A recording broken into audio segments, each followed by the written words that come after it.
Why do I race as a 50-year-old in 2025?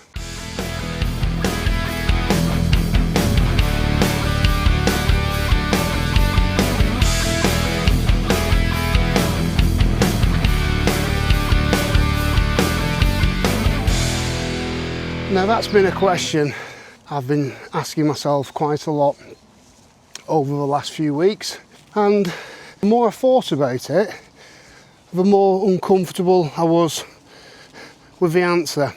I've always ran to push myself, to help stabilise my mental health, to connect with other people, and to just give myself that satisfaction of continually doing something quite difficult.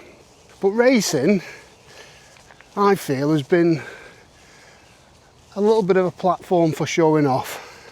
So I've decided to make a few changes. I've had a very close look at my race calendar for 2025, and I started circling events that appealed to me, that I really wanted to do. A couple early in the season, the Anglesire Campbell, which is a 30-mile ultramarathon. It's a long distance Walkers Association event, very low key, pretty rugged and unforgiving course, and absolutely no accolades on completion. No medals, no certificates. You might get a cup of tea and a slice of cake at the finish, and that is about it. The second early season one is the Heaton Park Ultra Loop, an event I've done twice previously, and I've performed pretty well in both events, and I want to do that one again. Not because now I'm even thinking about my reasons for this one. I suppose it is a little bit of a show-off one, but it's also something I've done previously, and it's a good gauge of where my fitness and form is. Later on in the year, there's the Lakeland 50, and there was no question of taking that out of the calendar. It's an event I've done a number of times previously. Rob's doing the 100-miler this year, having qualified at last year's 50, so I want to go there, support him, enjoy the event myself, and hopefully qualify for the Lakeland 100 in 2026. I'm not too sure what the qualifying time is. It's not a super quick time. There's no guarantee you will get a place, but fingers crossed we'll get a qualifying time and have a bit of luck in the ballot later on in the year. Other than those events, I'm seriously considering withdrawing from everything else.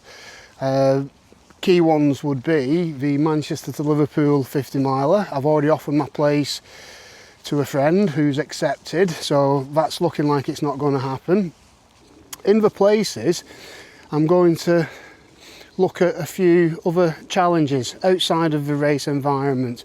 One in particular, which is going to be a direct replacement for my Manchester to Liverpool event, is a crack at Hadrian's Wall. It's an 84-mile route along the entire length of Hadrian's Wall up in the north of England.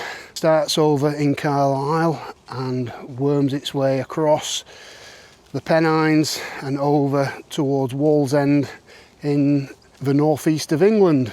There's a few of us doing it. A couple have committed to it. There's one other who's so we'll see which way he goes. And that's going to be a multi-day challenge. Very, very low key.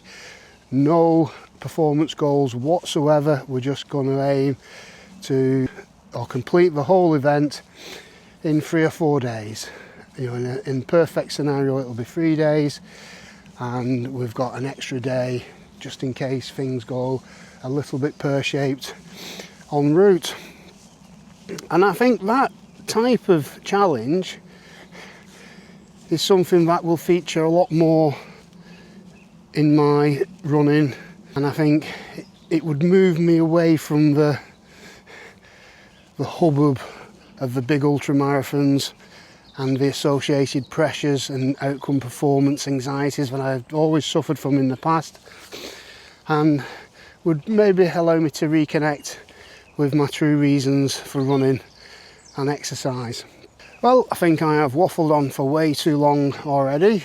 If you've made it this far, why don't you consider subscribing? I'm almost at 200 subscribers, which is a massive milestone for me. I still get a little tingle of excitement every time I get the notification of a new subscriber.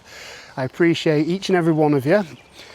And if you want to contribute a little bit more, why don't you hit the like button, share the videos, and if you've got any questions, hit me up in the comments. But for now, my name's Paul, and that was Paul Runs Daily.